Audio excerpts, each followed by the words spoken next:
Hello दोस्तों, स्वागत है आप सभी का केपी कॉमर्स क्लासेस में। तो आज का जो टॉपिक होगा हमारा डिस्कस का वो होगा फाइनेंशियल अकाउंटिंग। और फाइनेंशियल अकाउंटिंग में आज हम पढ़ेंगे दोहरी खाता बही प्रणाली, जिसको बोलते हैं double entry system. Double entry system का जो प्रतिपादन किया था वो लुकास पेसियोली ने किया था, जो इटली के थे। अब डबल एंट्री सिस्टम में हम खातों के प्रकार या उनका वर्गीकरण देखेंगे। ठीक है, जिसमें टाइप ऑफ अकाउंट में सबसे पहले हम लेते हैं व्यक्तिगत खाते। व्यक्तिगत खाते पर्सनल अकाउंट, जैसे उसके नाम से ही मालूम हो रहा है कि व्यक्तिगत, यानी कि उसमें व्यापारी जिन व्यक्ति, संस्थाओं, फर्मों और कंपनी के साथ व्यापार करता है उनके खातों को व्यक्तिगत खाते कहते हैं। ये खाते व्यापार के स्वामी, पूंजी, देनदारों, लेनदारों से संबंधित होते हैं। व्यक्तिगत खातों के अब कितने भागों में बांटा गया है या व्यक्तिगत खाते के प्रकार क्या हैं, तो सबसे पहले हम डिस्कस करते हैं प्राकृतिक व्यक्तिगत खाते। प्राकृतिक व्यक्तिगत खाते से संबंध है जैसे आप, हम, जैसे मोहन का खाता, राम का खाता इत्यादि।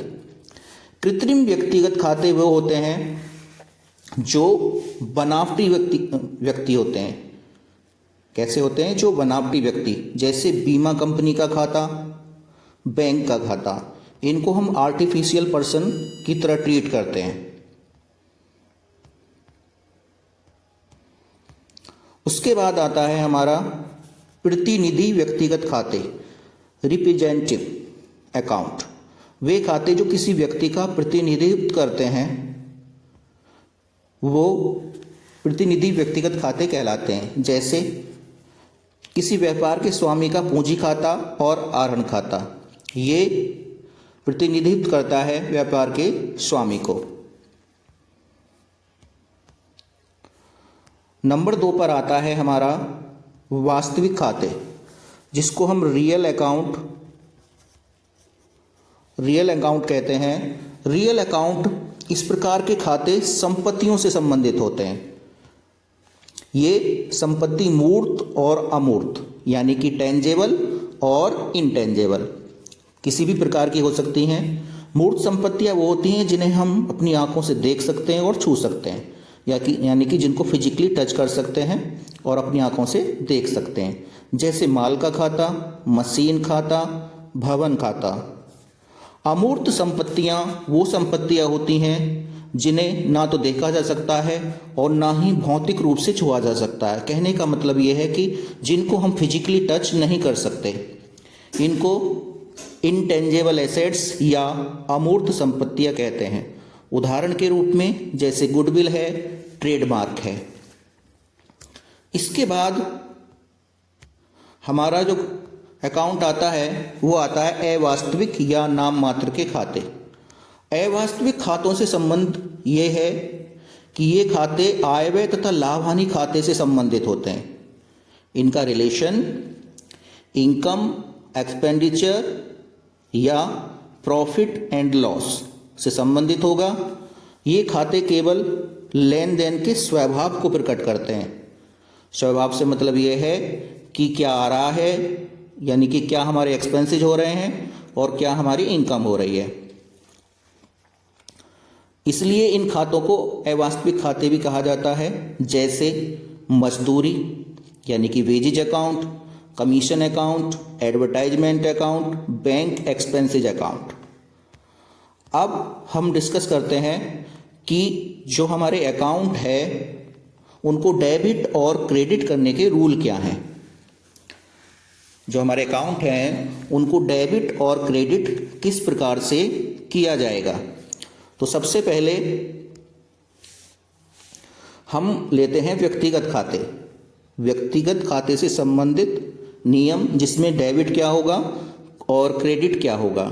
तो इसमें जो पाने वाला होता है वो डेबिट होता है और जो देने वाला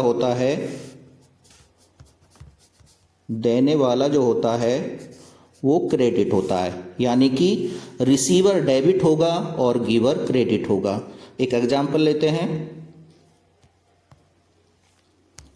जैसे राम को 1000 रुपये दिए, तो इसमें जो पाने वाला है वो राम है, तो राम डेबिट टू कैश, जा रहा है हमारा कैश, तो रिसीवर कौन हुआ? राम हुआ। उसी प्रकार दूसरा एक इलस्ट्रेशन लेते हैं। मोहन से 2000 रुपये प्राप्त किए, तो हमारा जो गिवर है वो है मोहन, और गिवर को हम करते हैं क्रेडिट। तो कैश अकाउंट डेबिट, कैश आ रहा है, गिवर कौन है? मोहन। मोहन हमारे देने वाले हैं, और देने वाले को धनी अर्थात क्रेडिट बोला जाता है। उसके बाद जो वास्तविक खाते हैं उनके अकाउंट में डेबिट या क्रेडिट करने का नियम इस प्रकार है। जो माल या संपत्ति आ रही है उसे डेबिट करेंगे, जो माल या संपत्ति आ रही है, जैसे व्हाट्स कम्स इन डेबिट हो जाएगा, जो माल या संपत्ति जा रही है उसे क्रेडिट करते हैं। What goes out credit.